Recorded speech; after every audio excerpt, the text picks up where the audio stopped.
Welcome back to my channel. It's Kennedy and my little girl Ainsley. And today I'm going to go over my labor and delivery story. So I gave birth to her when I was 18 years old. She's now almost a year old. She's going to be a year old on the 18th of May. So we're getting close. So I guess we will get into it. So when I was about 36 weeks, I had a membrane sweep. If you don't know what that is, it's just when they go into your cervix or whatever, and they try and I don't know how to explain it. Anyways, it's just really painful and uncomfortable. And I ended up having contractions that day, but nothing ended up happening. They lasted a few hours, and then that was about it. And so then, because my mom lives quite a bit away from me, so I wanted to get the membrane sweep so that we knew when she was coming, so that my mom could come up here for the birth. And I started getting bloody show and everything, and I was like, Mom, she's gonna be here soon, so come up this weekend. And at that point I was about 38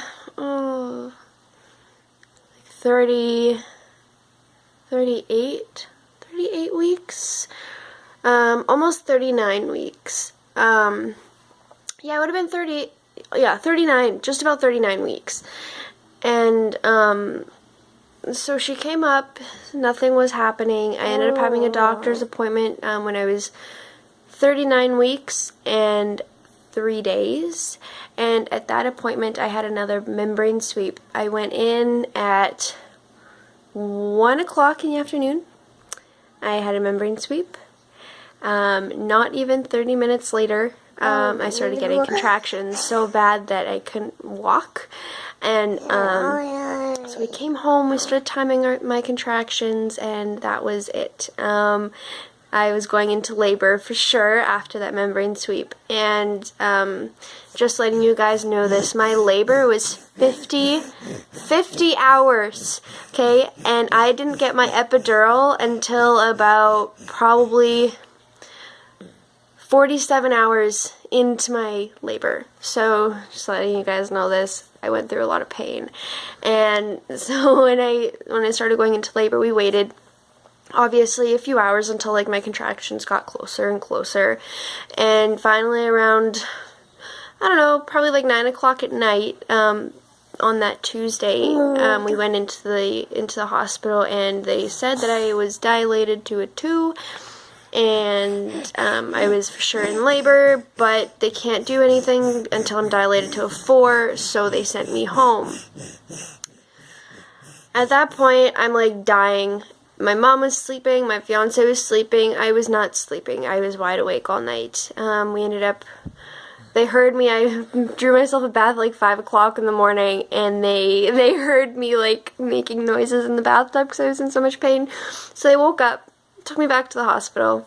Again, I got sent home. I was only dilated to a 2. Then comes later Wednesday, afternoon, around 1 o'clock-ish, and I need to go in again because I'm in so much pain I can't handle it. So at that point, they asked me if I wanted a morphine shot because I still wasn't able to go into the hospital. They weren't letting me.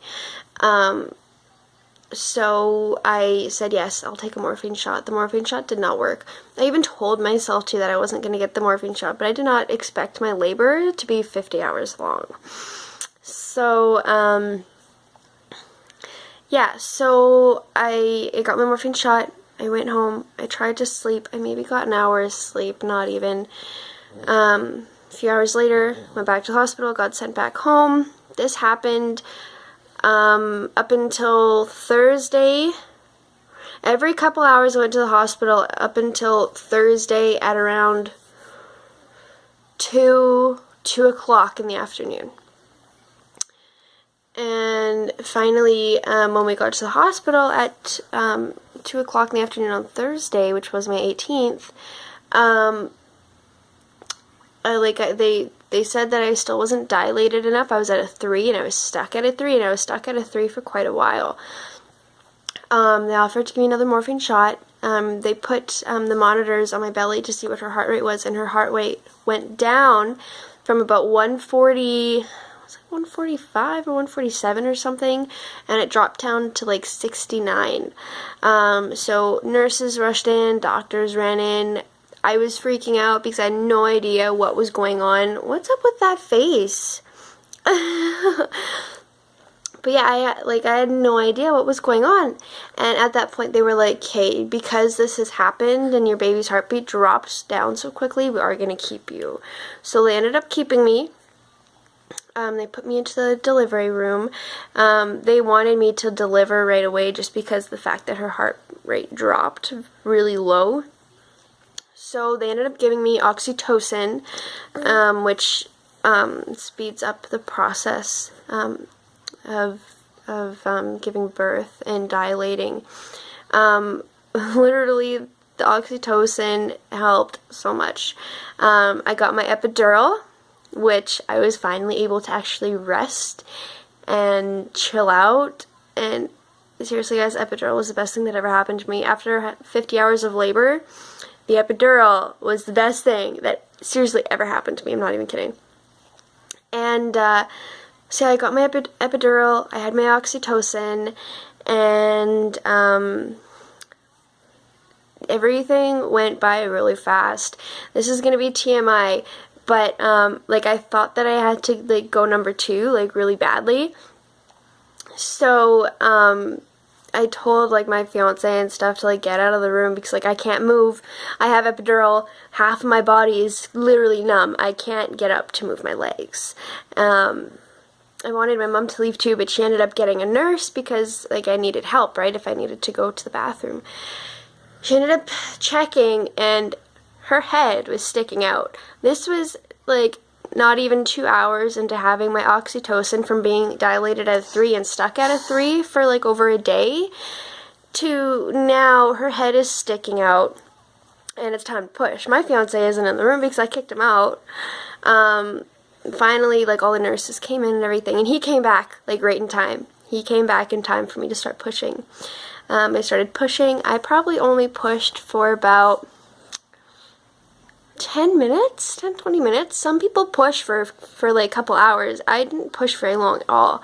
And she ended up coming out. She came out perfectly fine. Nothing was wrong with her. Healthy as ever. She was 7 pounds, 8 ounces, and let me tell you guys, I had a small belly, a really small belly. If I wore a baggy sweater, you wouldn't have been able to tell that I was pregnant. So I was really surprised that she came out to be 7 pounds, 8 ounces, and if you guys know, I'm super skinny, so I don't know where she was hiding, at all, but she came out a big girl, and as you can see, she still is. She's a really big girl. Oh, are you tired, baby? Are you tired?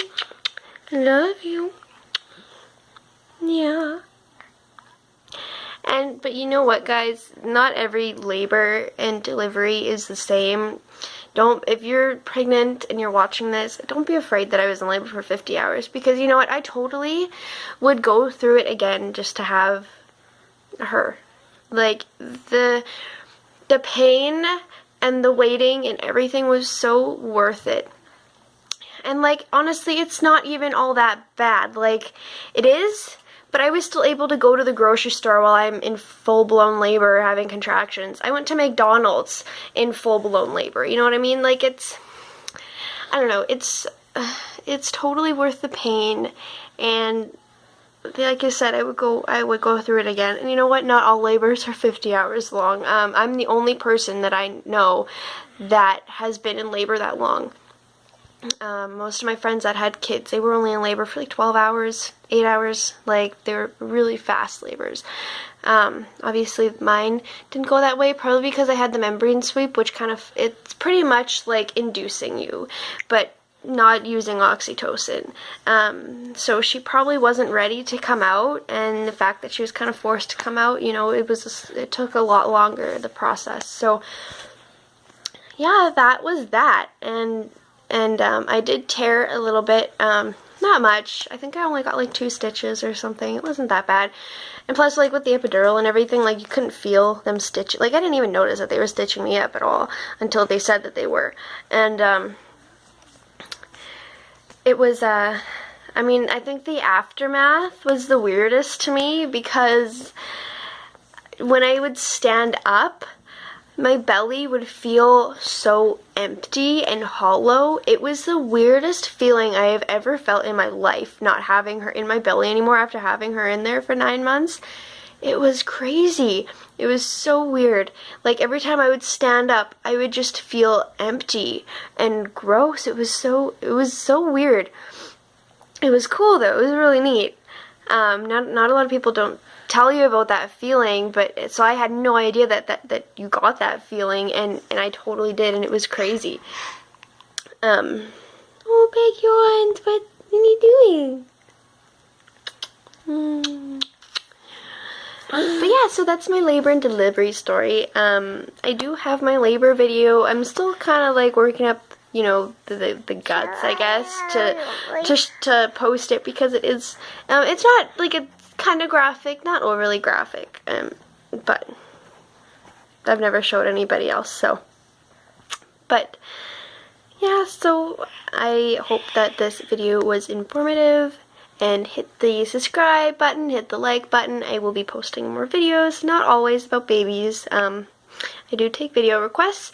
I will put my email in the description below, and if you have any requests or comments, you can always comment or email me, and I usually do respond to everybody. So thank you guys. Bye-bye. Can you go bye-bye? Bye-bye. Bye-bye. No? Okay. See you.